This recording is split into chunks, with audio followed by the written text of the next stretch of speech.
നമസ്കാരം, media 7 good morning Kerala presented by Sindhu's Saushruti Clinic.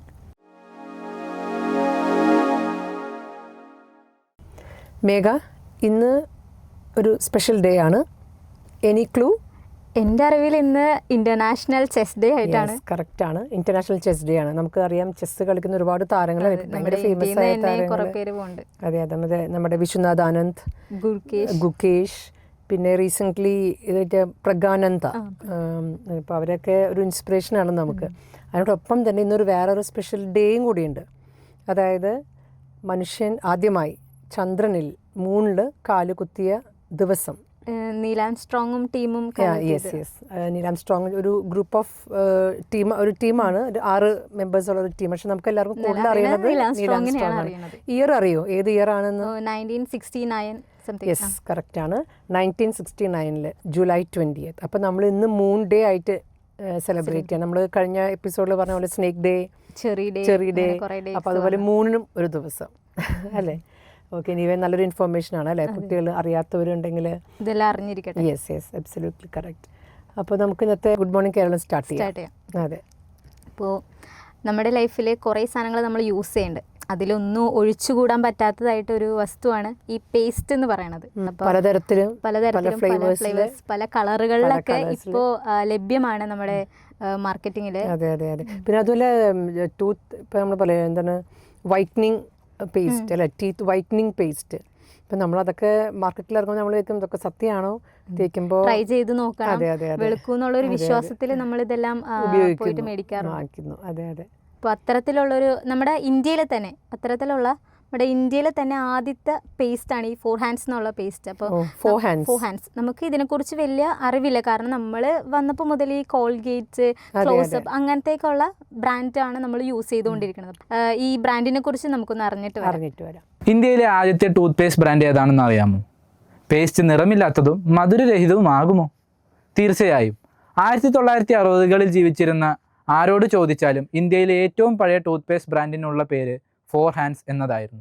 American multinational ഉപഭോക്തൃ ഉൽപ്പന്ന കമ്പനിയായ കോൾഗേറ്റ് ഇന്ത്യയിലെ ടൂത്ത് പേസ്റ്റ് വിപണിയിൽ ആധിപത്യം പുലർത്തിയിരുന്ന കാലത്ത് അതിൻ്റെ പരമ്പരാഗത മാർക്കറ്റിങ്ങിന് വിരുദ്ധമായി 4 hands ഇന്ത്യൻ ഉപഭോക്താക്കളെ ആകർഷിക്കാൻ സാധിച്ചു. ഡെന്റിസ്റ്റുകൾ സൃഷ്ടിച്ച ഉൽപ്പന്നമായി ടൂത്ത് പേസ്റ്റ് വിപണനം ചെയ്തതായിരുന്നു ആ കാലഘട്ടത്തിൽ പുതുമയുള്ള ആശയം. ഈ ബ്രാൻഡിന് ഉടൻ വിശ്വാസം നേടാൻ സാധിച്ചു. ഇന്ത്യയിൽ ഫ്ലോറൈഡ് ഉപയോഗിച്ച് നിർമ്മിച്ച ആദ്യ ടൂത്ത് പേസ്റ്റ് ആയിരുന്നു ഇത്. ദന്തരോഗങ്ങൾ തടയാനും പല്ലിൻ്റെ ഇനാമൽ സംരക്ഷിക്കാനും സ്വാഭാവികമായി സഹായിക്കുന്ന ഒരു രാസവസ്തുവായിരുന്നു ഫ്ലോറൈഡ്. ഇതാണ് പേസ്റ്റിന് അല്പം കയ്പുള്ള രുചി നൽകാനും കാരണമെന്ന് സയന്റിസ്റ്റുകൾ പുറത്തു പറയുന്നു. ഓക്കെ മേഘ, അപ്പൊ നമ്മൾ ഈ മാർക്കറ്റിൽ ഇതൊന്നും കണ്ടിട്ടില്ല, നമ്മൾ ശ്രദ്ധിക്കാണ്ടാണ്. അതെ അതെ അതെ. നമ്മൾ സാധാരണ നമ്മൾ ടി വിയിലും മീഡിയസിലൊക്കെ വരുന്ന കുറച്ച് ബ്രാൻഡ് അല്ല, ഫെമിലിയർ ആയിട്ടുള്ള കുറച്ച് ബ്രാൻഡ്സാണ് നമ്മൾ യൂസ് ചെയ്യുന്നത്. ഇനി ചിലപ്പോൾ കുറച്ച് നാൾ കഴിയുമ്പോൾ നടന്നേനെ. പിന്നെ അതുവരെ ചിലപ്പോൾ പഴയതൊക്കെ തിരിച്ച് അല്ലേ, രൂപവും ഭാവവും ഒക്കെ മാറി, എല്ലാം മാറി തിരിച്ചു വരാം. അപ്പോൾ എന്തായാലും മാർക്കറ്റിൽ പല സാധനങ്ങളും അവൈലബിൾ ആണ്. നമുക്ക് സൂറ്റബിൾ ആയിട്ടുള്ള, നമ്മുടെ ഹെൽത്ത് റിലേറ്റഡ് ആയിട്ടുള്ള ഏറ്റവും സൂറ്റബിൾ ആയിട്ടുള്ള പ്രോഡക്റ്റ്സ് എന്താണോ അത് നമ്മൾ വാങ്ങി നമ്മൾ യൂസ് ചെയ്യുക. പിന്നെ മേഘയ്ക്ക് കോഫി കുടിക്കാൻ ഇഷ്ടമാണോ? കോഫി കുടിക്കാൻ ഇഷ്ടമാണ്. ഇപ്പോൾ കോഫി നമ്മുടെ കോഫി മഗിൽ കോഫി ഉണ്ട്.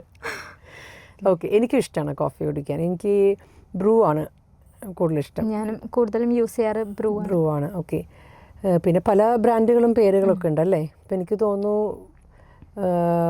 പല അട്രാക്റ്റീവ് പാക്കേജസിലൊക്കെ സംഭവങ്ങളൊക്കെ വരുന്നുണ്ട്. പക്ഷെ നമുക്ക് ഇന്ന് വേറൊരു ടൈപ്പ് ഓഫ് കോഫി, അതായത് richest coffee, expensive coffee in the world. Yes, അതെ അതെ അതെ. അറിയോ അതിനെ പറ്റിയിട്ട്? അറിയാം. നമുക്ക് അതിന്ന് വിഷ്വൽസിലേക്ക് ഒന്ന് പോയിട്ട് വരാം അല്ലേ? ഒരു കാപ്പി കുടിക്കണമെങ്കിൽ 2000 രൂപയിലധികം കൊടുക്കണം. ഇന്തോനേഷ്യയിലെ കാപ്പിത്തോട്ടങ്ങളിൽ ഉൽപ്പാദിപ്പിക്കുന്ന ഒരു പ്രത്യേകതരം കാപ്പിപ്പൊടി. ഈ കാപ്പിപ്പൊടിയുടെ പേര് കോപ്പി ലുവാക്ക് എന്നാണ്. ഈ കാപ്പിപ്പൊടിയുടെ വിലയും നിർമ്മാണ രീതിയും തന്നെയാണ് ഇതിനെ വ്യത്യസ്തമാക്കുന്നത്. നമ്മുടെ നാട്ടിൽ കാണുന്ന മരപ്പട്ടിക്ക് സമാനമായ സിവറ്റ് കാറ്റ് എന്ന ജീവിയാണ് ഈ കാപ്പി ഉണ്ടാക്കാനുള്ള കാപ്പിക്കുരു വിഴുങ്ങി വിസർജിക്കുന്നത്. ഇതിൽ നിന്നാണ് പിന്നീട് കാപ്പി ഉണ്ടാവുന്നത്. കോപ്പി ലുവാക്ക് എന്നറിയപ്പെടുന്ന കാപ്പിപ്പൊടി 1 കിലോ 13,600 രൂപയാണ് വില. ഒരു കപ്പിന് 2384 രൂപയാണ് കൊടുക്കുന്നത്. സിവറ്റ് കോഫി എന്നറിയപ്പെടുന്ന ഈ കാപ്പിപ്പൊടി ഇന്ന് ലോകത്ത് പല ഭാഗങ്ങളിലും ഉൽപ്പാദിപ്പിക്കുന്നുണ്ട്. കൂടുതൽ കാപ്പി ഉൽപ്പാദിപ്പിക്കുന്നതായി വന്യജീവിയായ സിവറ്റിനെ കൂട്ടത്തോടെ കാട്ടിൽ നിന്നും പിടിച്ചു കൊണ്ടുവന്ന് കൂട്ടിലിട്ട് ഇവിടെ വളർത്തുന്നു. രാത്രി മാത്രം സഞ്ചരിക്കുന്ന ഈ മൃഗങ്ങളെ പകൽ സമയങ്ങളിൽ വിനോദസഞ്ചാരികൾക്ക് മുന്നിൽ പ്രദർശിപ്പിക്കാനും കച്ചവടക്കാർക്ക് മടിക്കാറില്ല. ഇപ്പൊ ഈ വീഡിയോ കണ്ടപ്പോഴേക്കും ചിലവർക്കെങ്കിലും ഒരു മടുപ്പ് തോന്നിയിട്ടുണ്ടാവാം. എന്നാൽ പോലും ഇത് നല്ല റേറ്റിന് കാശ് കൊടുത്ത് മേടിക്കുന്നവരും നമ്മുടെ ഈ സമൂഹത്തുണ്ട്. അപ്പോൾ ഇത്രയും എക്സ്പെൻസീവ് ആയിട്ടുള്ളൊരു കോഫി പൗഡർ അത് പ്രോസസ്സിങ് കഴിഞ്ഞിട്ടാണ് അതൊക്കെ വരുന്നത്. നമ്മളങ്ങനെ കാണുമ്പോൾ നമുക്കൊരു മനസ്സിലൊരു വിഷമമാണെങ്കിലും അത് ഒരുപാട് പ്രോസസ്സിങ് കഴിഞ്ഞിട്ടാണ് വരുന്നത്. പക്ഷെ അതിൻ്റെ ഫ്ലേവർ ഒരു യുണീക്ക് ഫ്ലേവർ ആണെന്നാണ് അത് പറയുന്നത്. പോരാത്തതിന് അതിനെ എല്ലാവരെയും വനത്തിൽ നിന്ന് പിടിച്ച് അവരൊരു കൂട്ടിലടച്ച് വളർത്തുന്നുണ്ട്. ഇതിനു വേണ്ടി മാത്രമായിട്ട് വളർത്തുന്നുണ്ട്. പിന്നെ പോരാത്തതിന് അവിടെ ഈ ടൂറിസ്റ്റുകൾ വരുമ്പോഴേക്കും അവരെ കാണിക്കാൻ വേണ്ടിയിട്ടായിട്ട് അവരെ പൊതുദർശനത്തിനായിട്ട് വെച്ചിട്ടുണ്ട്. കാരണം ഈ സിവറ്റ് എന്ന് പറയുന്ന ക്യാറ്റ് രാത്രികളിൽ മാത്രമാണല്ലോ കൂടുതലും പുറത്തിറങ്ങിയൊക്കെ ചെയ്യുന്നത്. അപ്പോൾ എന്നാൽ പോലും അതുങ്ങളെ രാവിലെ ആ മൃഗങ്ങളെ രാവിലെ കാണാൻ വേണ്ടിയിട്ട് ആൾക്കാർ വരുന്നവരുണ്ട് അങ്ങോട്ടേക്ക്. അപ്പോൾ അതെന്തെങ്കിലും നല്ലൊരു ഇതാണ്. നമുക്ക് നമ്മുടെ ഇവിടെയൊന്നും അല്ലേ അവൈലബിൾ ആണോ അറിയില്ല. ഇതിപ്പോൾ എല്ലാ എക്സ്പെൻസീവ് ഹോട്ടൽസിലും റെസ്റ്റോറൻറ്റ്സിലൊക്കെ ഇത് അവൈലബിൾ ആണ്. ഇവിടെ ഉണ്ട്. ഓക്കെ. അപ്പോൾ അത് നെക്സ്റ്റ് ടൈം നമുക്കത് ചോദിച്ച് ആ ഫ്ലേവർ ഒന്ന് ടേസ്റ്റ് ചെയ്താൽ കൊള്ളാമെന്നൊരു ആഗ്രഹമുണ്ട്. One time. അതെ.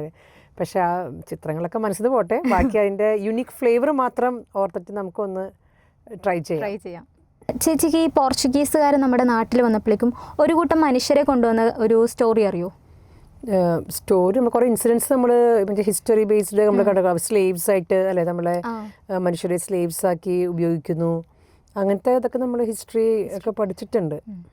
അപ്പോൾ അത്തരത്തിൽ ഒരു കൂട്ടം മനുഷ്യരെ പോർച്ചുഗീസുകാർ നമ്മുടെ നാട്ടിലോട്ട് കൊച്ചിയിലോട്ട് കൊണ്ടുവന്ന ഒരു ചരിത്രത്തെക്കുറിച്ച് നമുക്കൊന്ന് അറിഞ്ഞിട്ട് വരാം.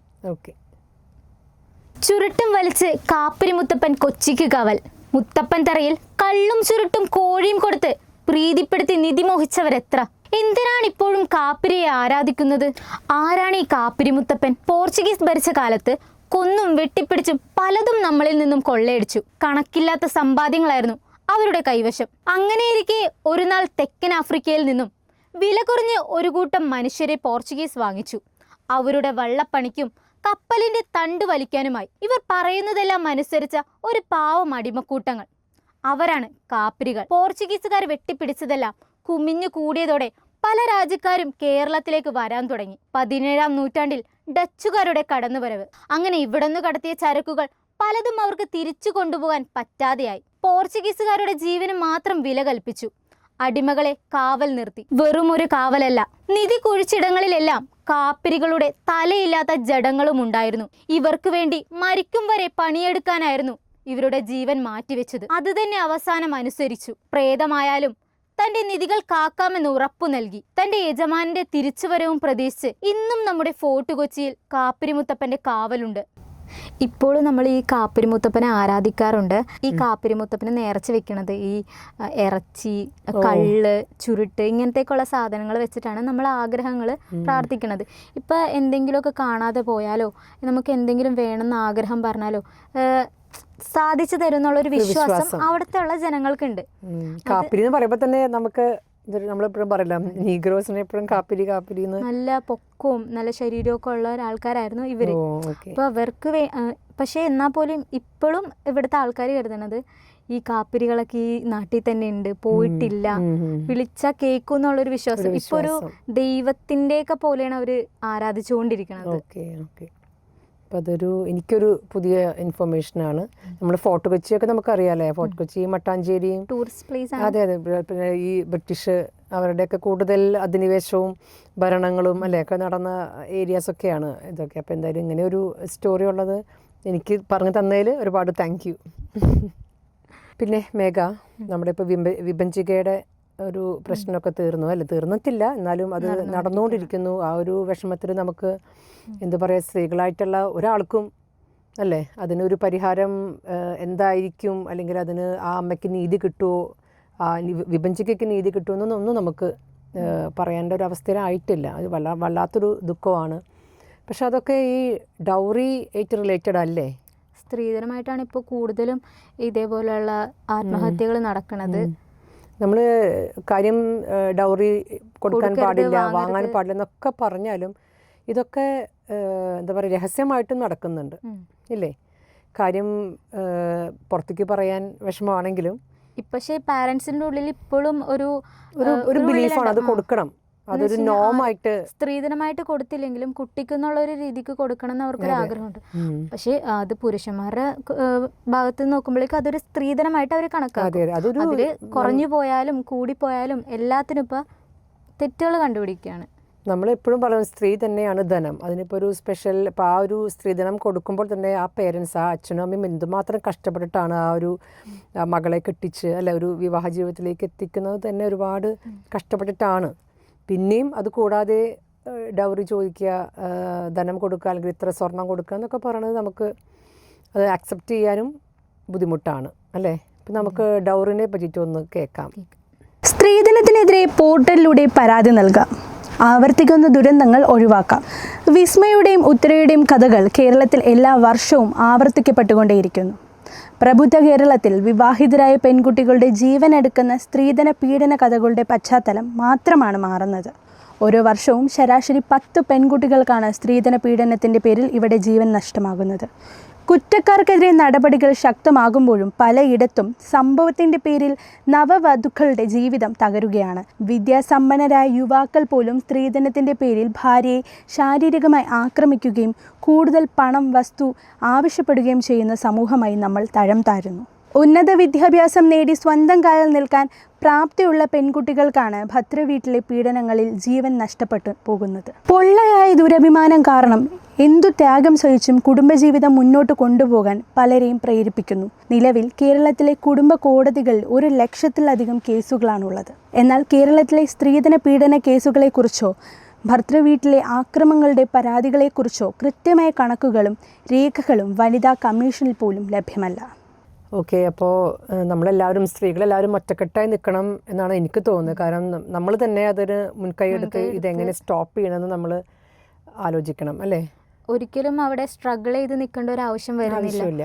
നമ്മുടെ ജീവിതമാണ് നമ്മൾ മുന്നോട്ട് പോകുന്ന കാര്യങ്ങളെല്ലാം നോക്കുന്നത്. നമ്മുടെ സമൂഹത്തിൽ ഒരുപാട് പേർക്ക് ദുരനുഭവങ്ങൾ ഉണ്ടായിട്ടുണ്ട്. നമുക്ക് അവരൊന്നും പേര് പറയാൻ ഒരു ആഗ്രഹവുമില്ല. കാരണം നമുക്കറിയാം അവരുടെയൊക്കെ മാതാപിതാക്കളും കുടുംബാംഗങ്ങളും ഒത്തിരിയധികം വിഷമിക്കുന്നുണ്ട്. അപ്പോൾ നമ്മുടെ മനസ്സിലും അവരൊക്കെ ഉണ്ട്.